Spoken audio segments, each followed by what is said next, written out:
ভাই আপনি মার্কেটে ঢুকলেন ট্রেড করার জন্য, হ্যাঁ? আপনারা প্রত্যেকটা ট্রেড 10 মিনিট বা 5-10 মিনিট অ্যানালাইসিস করে তারপরে ট্রেড এক্সিকিউট করবেন। এসে হুটহাট ট্রেড প্রেস করবেন না। কারণ একটা জিনিস কি জানেন, মার্কেট ম্যানিপুলেশন করে, এটা তো অনেকেই শুনছেন। মার্কেট ম্যানিপুলেশন করে এটা অনেকেই শুনছেন। হুম, অনেকেই এটা শুনছেন এবং জানেন কিভাবে মার্কেট ম্যানিপুলেশন করে। হ্যাঁ, আপনি আসছেন, আপনি ডিপোজিট করছেন, এই জিনিসগুলো তো একটা হিস্টোরি আছে। হ্যাঁ, এখন আপনি আসার সাথে সাথেই যখনই আন্দাগুন্ডা ট্রেড, আনলজিক্যাল ট্রেড প্রেস করবেন, তখনই মার্কেট আপনাকে ট্র্যাপ করে ফেলাবে। আর একটা মার্কেটে অতিরিক্ত ট্রেড করবেন না।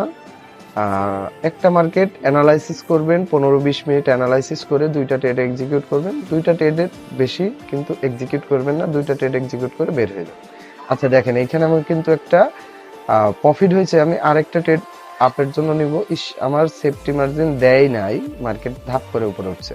ভাই কেন এই কথাগুলো বললাম, এই ট্র্যাপ জিনিসটা কিন্তু অনেক মানে মারাত্মক একটা জিনিস। যদি ওটিসি ট্র্যাপ করে বা আপনার এই ট্রেডিং এ যদি আপনার মনে করেন যে আপনি যদি একবার লস হওয়ার পরে আপনার মাইন্ডসেটটা যদি আওলা যায় না, তাহলে এখানে সর্বস্ব নিয়ে নেবে আপনাকে। হ্যাঁ, এই জন্য মার্কেটে দুইটা 5 মিনিট 10 মিনিট পরে ট্রেড এক্সিকিউট করবেন, সুন্দরভাবে অ্যানালাইসিস করে ট্রেড নেবেন, দেখবেন অনেক বেটার অ্যাকুরেসি পাবেন। এখন বলতে পারেন ভাই আপনি মানেন না, আপনি কেন আমাকে বুদ্ধি দিচ্ছেন? Good point. হ্যাঁ, আমার ব্যালেন্স আলহামদুলিল্লাহ অনেক আছে, আমার ব্যাকআপ ব্যালেন্স আছে।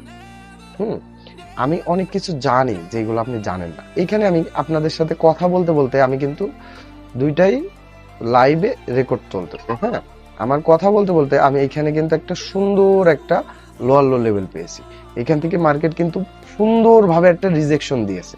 আমি দ্যাটস ওয়াই এখানে কথা বলতে বলতে এখান থেকে আমি একটা আপার ডিরেকশনের জন্য ট্রেড নিয়েছি, কারণ এখান থেকে রিজেকশন ডান, তার মানে মার্কেট একটু হলেও সাইডওয়েজ চলবে বা আপের জন্য একটা দুইটা ক্যান্ডেল আসতেই পারে। এটা অস্বাভাবিক কিছু না। আমি এটা ট্রেড নিয়েছি, এটা আলহামদুলিল্লাহ উইন।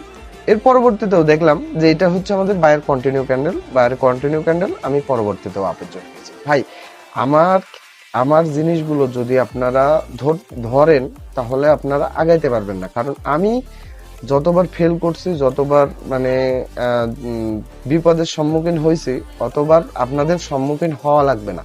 আমি আপনাদের আগে থেকে সবকিছু বুঝাই দিব, যাতে আপনারা এই জিনিসগুলো না করেন।